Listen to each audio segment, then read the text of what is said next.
নমস্কাৰ। আজি মই 32 সাইজ ব্লাউজ এটা চিলাই দেখুৱাম। প্ৰথমে মই লাৰ্নিং কাপোৰটোত ব্লাউজ কাটিংটো কৰি ল'লোঁ। লাৰ্নিং কাপোৰটোত ব্লাউজ কাটিংটো কৰি লোৱাৰ পাছত ব্লাউজ পিচটোৰ ওপৰত মই লাৰ্নিং কাপোৰটো পাৰি ব্লাউজ পিচটো কাটিং কৰি ল'লোঁ। তাৰ পাছত লাৰ্নিং কাপোৰটো মই ব্লাউজ পিচটোৰ লগত চিলাই ল'লোঁ আৰু দেখিছেনে, এতিয়া মই প্ৰথমে ব্ৰা কাটটো চিলাবলৈ লৈছোঁ। ব্ৰা কাটটো চিলাওঁতে মই যে দাগ এটা দি লৈছোঁ, সেই দাগটো মই দুই পিছৰে সমানকৈ চিন এটা দি ল'লোঁ। ব্ৰা কাটটো চিলাওঁতে সদায় দুইটা চিলনি দুইফালৰ চিলনিটো সদায় সমান হ'ব লাগে, তেতিয়া ব্লাউজটো পিন্ধিবলৈ ভাল লাগে। আৰু দেখিছেনে, মই ব্ৰা কাটটো যিটো শ্বেপত আছিলে মই সেই শ্বেপটোতে এনেকৈ অকণমান ৰাউণ্ডকৈ শ্বেপ এটা দেখিছে নহয়, সেই শ্বেপটোত মই এনেকৈ চিলাই আহিছোঁ। আৰু এতিয়া মই এই পিছো এনেকৈ চিলাই ল'ম।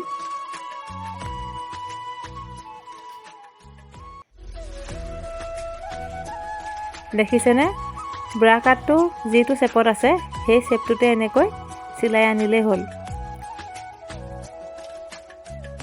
এতিয়া মই আকৌ ছাইডতে চিলনি এটা মাৰি দিছোঁ। ছাইডত নিচিলালে আপোনালোকে পিকৌ কৰি দিব পাৰে, কিন্তু পিকৌ কৰিলে সময়টো অকণমান বেছি লাগে, সেইকাৰণে মই এনেকৈ ডাবল চিলাই মাৰি দিওঁ। এতিয়া মই ব্ৰা কাটৰ শ্বেপটো দিবৰ কাৰণে দেখিছেনে, এই যে চিলনি দুটা এনেকৈ সমানকৈ মিলাই ল'ব। সমান কৰি মিলাই লোৱাৰ পাছত এনেকৈ ধুনীয়াকৈ আঁচ এডাল টানি ল'ব। ব্ৰা কাটৰ শ্বেপটো দিওঁতে কিন্তু আপোনালোকে সদায় চিলনি দুটা মিলাইহে শ্বেপটো দিব দেই। এইফালে মই এনেকৈ চিলাই ল'লোঁ। এইটো চিলাই হৈ গ'ল। আকৌ মই ছেকেণ্ড পাৰ্টটো চিলাই ল'ম। দেখিছেনে, চিলনিকেইটা মই মিলাই লৈছোঁ।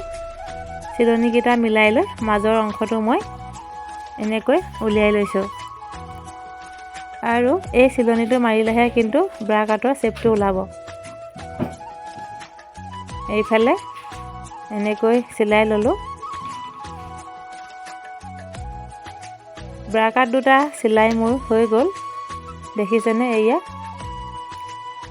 এতিয়া মই ব্ৰা কাটটো এই পিচটোৰ লগত চিলাই দিব লাগিব। ব্ৰা কাটৰ শ্বেপটো যেনেকৈ আছে ঠিক তেনেকৈয়ে মই চিলনিটো মাৰি আহি আছোঁ।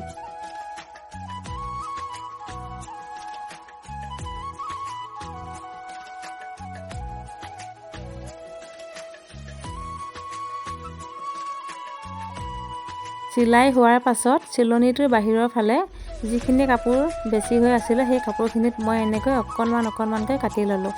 এনেকৈ যদি কাটি লোৱা হয় তেতিয়া শ্বেপবোৰ দিবলৈ সুবিধা হয়। দেখিছেনে, এতিয়া আকৌ ওপৰত একেবাৰে মূৰে মূৰে চিলনি এটা মাৰি দিছোঁ। ব্ৰা কাটটোৰ ওপৰত চিলনিটো মাৰিছোঁ। আকৌ অকণমান মাজতে গেপ ৰাখি ছাইডত আকৌ চিলনি এটা মাৰি দিছোঁ। এতিয়া আকৌ মই ছেকেণ্ড পাৰ্টটো চিলাই লৈছোঁ।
ছেকেণ্ড পাৰ্টটো চিলাই হোৱাৰ পাছত বাঢ়ি থকা কাপোৰডোখৰ সমানকৈ এনেকৈ কাটি ল'লোঁ। এই দুই পিচ চিলাই হৈ গ'ল। এতিয়া মই বেল্টৰ পিচটো চিলাব লাগিব। বেল্টৰ পিচটো চিলোৱাৰ আগতে দেখিছেনে, মই এই দুই পিচ এনেকৈ সমান কৰি লৈ বাঢ়ি থকা কাপোৰকণ সমানকৈ কাটি ল'লোঁ। দুই পিচ মই সমানকৈ এনেকৈ কাটি ল'লোঁ। এতিয়া বেল্টৰ পিচটো চিলাবৰ কাৰণে আধা ইঞ্চি দূৰত এটা চিন দি লৈছোঁ। দেখিছেনে, চিনটো এই কাৰণে দিছোঁ যাতে বেল্টৰ পিচটো দুই চাইডে সমান জোখত চিলাব পাৰোঁ। সেইকাৰণে জোখটো এনেকৈ দি ল'লোঁ। এতিয়া মই বেল্টৰ পিচটো চিলাইছোঁ।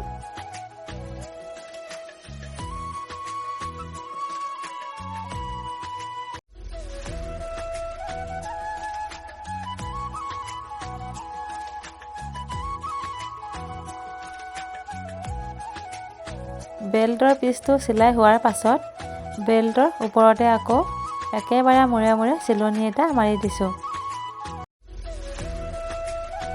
চিলাই হোৱাৰ পাছত মাজতে অকণমান গেপ ৰাখি আকৌ চিলনি এটা মাৰি দিছোঁ।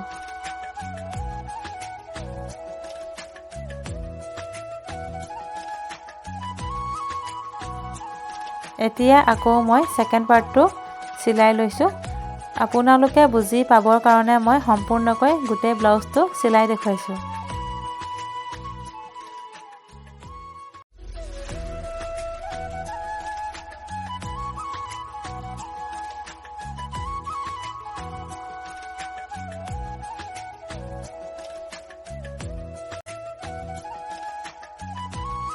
বেল্টৰ পিচ দুপিচ চিলাই হোৱাৰ পাছত এতিয়া মই হুক পটিটো লগাব লাগিব। এইটো দেখিছেনে হুক লগোৱা ছাইডটো হয়। এতিয়া মই এই হুক পটিটো লগাই ল'ম। হুক পটিটো লগাবলৈ মই ইনাৰ কাপোৰটো ব্যৱহাৰ কৰিছোঁ। দেখিছেনে কাপোৰডোখৰ তলত দি লৈ চিলনি এটা মাৰি দিছোঁ। চিলাই হোৱাৰ পাছত চিলনিটোৰ ছাইডত আকৌ চিলাই এটা মাৰি দিছোঁ। পিছে এই চিলনিটো নামাৰিলেও কোনো কথা নাই। এতিয়া মই কাপোৰখন এনেকৈ ভাঁজ এটা কৰি ল'লোঁ। অকণমান ঠেককৈ কাটি লৈছোঁ যিহেতু মই 32 চাইজৰ ব্লাউজ চিলাইছোঁ।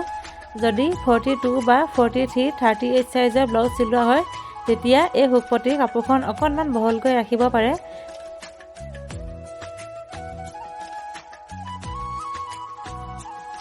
চিলাই হোৱাৰ পাছত বাঢ়ি থকা কাপোৰডোখৰ সমানকৈ কাটি ল'লোঁ। এতিয়া আকৌ এই ছাইডটো চিলাবলৈ লৈছোঁ, মানে ব্লাউজটোৰ বাওঁফালৰ ছাইডটো চিলাবলৈ লৈছোঁ। তাৰ কাৰণে মই ব্লাউজ পিচটোৰ কাপোৰ অকণমান লৈ লৈছোঁ। অলপ বহলকৈ ল'ব লাগে। আগৰ দৰে মই এনেকৈ কাপোৰখন আকৌ চিলাই ল'লোঁ। এতিয়া দেখিছেনে এনেকৈ অকণমান ভাঁজ কৰি লৈ একেবাৰে মূৰে মূৰে চিলনি এটা মাৰি দিছোঁ। এই ছাইডলৈ হুক লগোৱাৰ যে ৰছীকেইডাল লগাব লাগে সেই ছাইডৰ কাৰণে মই এনেকৈ চিলাই লৈছোঁ। এতিয়া আকৌ ভিতৰৰ ফালে কাপোৰখন মুটুকাই লৈ চিলনি এটা মাৰি দিছোঁ। চিলনিটো একেবাৰে মূৰে মূৰে চিলাব, দেখিবলৈ ব্লাউজটো ভাল লাগিব তেতিয়া। যিসকলে নতুনকৈ ব্লাউজ চিলাবলৈ শিকি আছে তেওঁলোকে ব্লাউজটো ফিটিং কৰাৰ আগতে এই দুই পিচ সদায় এনেকৈ চিলাই ল'ব।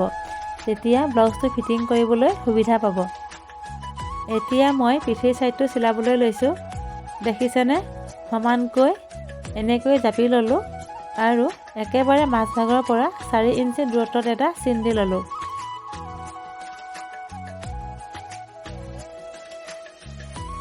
পিঠিৰ ছাইডটো চিলাবৰ কাৰণে ওপৰৰ ফালে 5 ইঞ্চি দূৰত্বত এটা চিন দি ল'লোঁ। পিঠিৰ ছাইডৰ এই চিলনিটো কিন্তু মাৰিবই লাগিব। যদি চিলনিটো মৰা নহয় তেতিয়া কিন্তু ব্লাউজটো কেতিয়াও ফিটিং নহয়। এতিয়া মই দেখিছেনে এই চিনটোৰ পৰা ধুনীয়াকৈ আঁচ এডাল টানি ল'লোঁ। এতিয়া মই আঁচডালৰ ওপৰত চিলনিটো মাৰি দিম।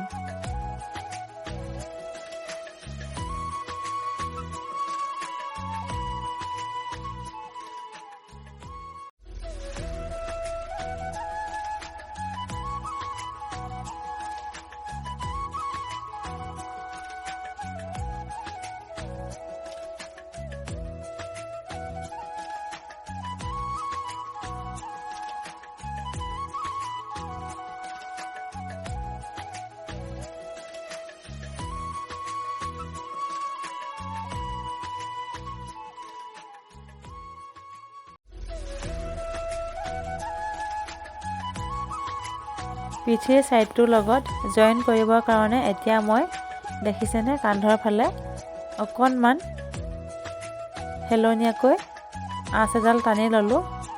এনেকৈ যদি চিলোৱা হয় তেতিয়া ব্লাউজটো খহি নাযায়, পিন্ধিবলৈ ভাল হয়।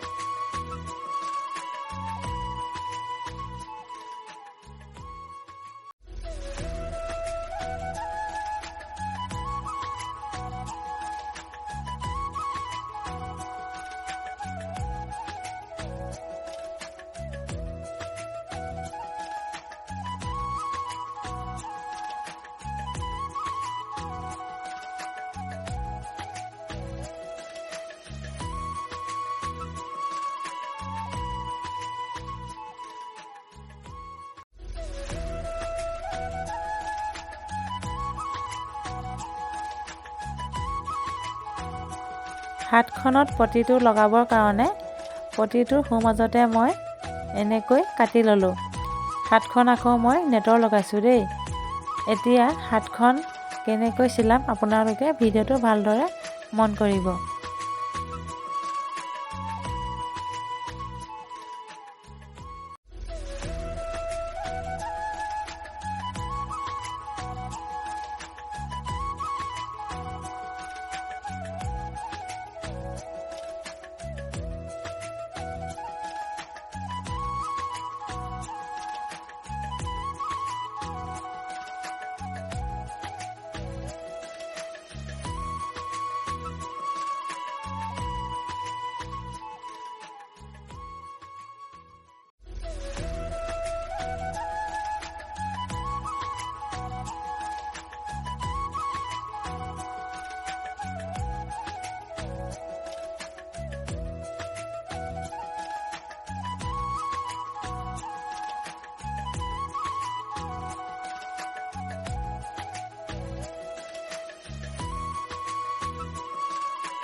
হাত দুখন চিলাই হৈ গ'ল। হাতখন নেটৰ লগাইছোঁ কাৰণে ভিতৰৰ কাপোৰবিলাক জিলিকি যাব যে, সেইকাৰণে মই দেখিছেনে ছাইডত চিলনি এটা মাৰি দিছোঁ। ব্লাউজটোৰ ভিতৰৰ ছাইডে মাৰিছোঁ চিলনিটো। কেনেকৈ চিলাইছোঁ আপোনালোকে ভালদৰে মন কৰিব।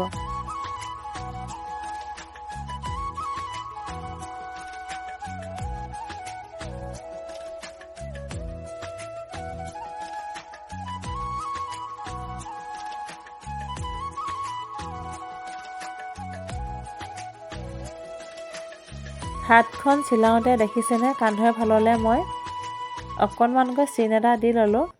আৰু হাতখন চিলাওঁতে একেবাৰতে গোটেইখন হাত চিলাই নিদিব, এনেকৈ ভাগ ভাগ কৰি চিলাব হাতখন।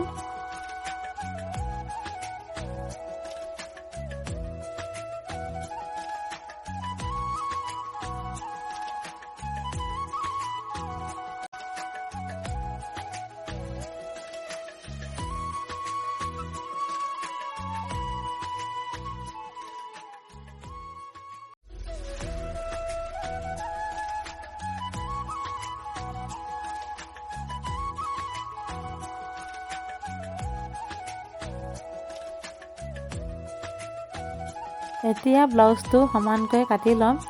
সমান কৰাৰ আগতে সদায় হাত দুখন মিলাই ল'ব আৰু আৰ্মহোলৰ চিলনি দুটা মিলিছেনে নাই মিলা সেই বস্তুটো চাই ল'ব।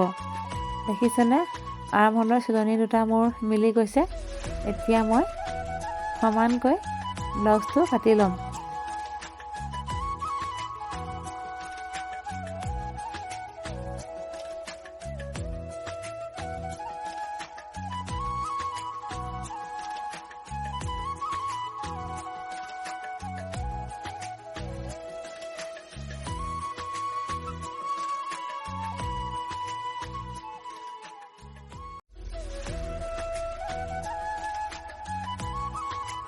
ব্লাউজটো সমানকৈ কাটি হোৱাৰ পাছত এতিয়া মই বাহিৰৰ ফালে চিলাই দিছোঁ।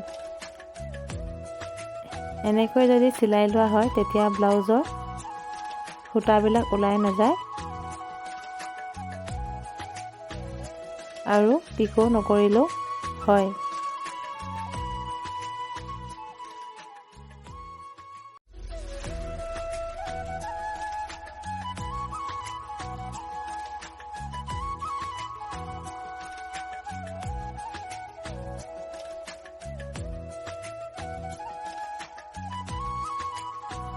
ব্লাউজটোৰ দিশটো ৰাখিবলৈ দেখিছেনে মই হাত দুখন মিলাই ল'লোঁ আৰু আৰ্মহোল দুটা সমান জোখত মিলি গৈছে। এতিয়া মই জোখটো লৈ লৈছোঁ। ব্লাউজটো কিমান দীঘল দিয়ে সেইটো আপোনালোকৰ নিজৰ চাইজ অনুসৰি নিজেই লৈ ল'ব। মই 32 চাইজৰ চিলাইছোঁ ব্লাউজটো আৰু ইয়াতে মই 13 ইঞ্চি জোখত দীঘল কৰিছোঁ। ইয়াতে মই চিন এটা দি ল'লোঁ। এতিয়া চাওক, এতিয়া মই পাতলিটো চিলাই ল'ম। পাতলিটো আপোনালোকে হাতেৰেও চিলাব পাৰে, মেচিনতো চিলাব পাৰে। এইটো এতিয়া মই মেচিনতে চিলাম।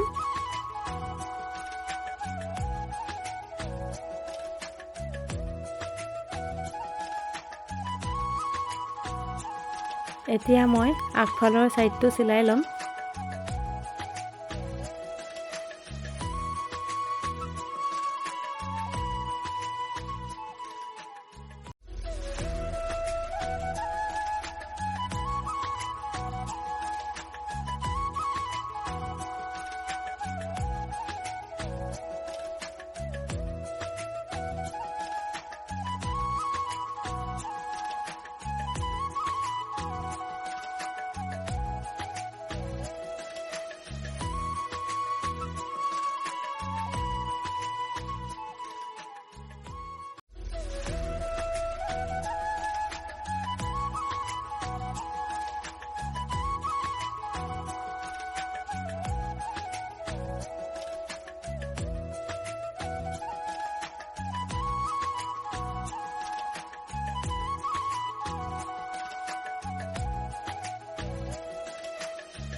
এতিয়া ব্লাউজটোৰ ভিতৰৰ ফালে একেবাৰে মূৰে মূৰে চিলাই এটা মাৰি দিছোঁ।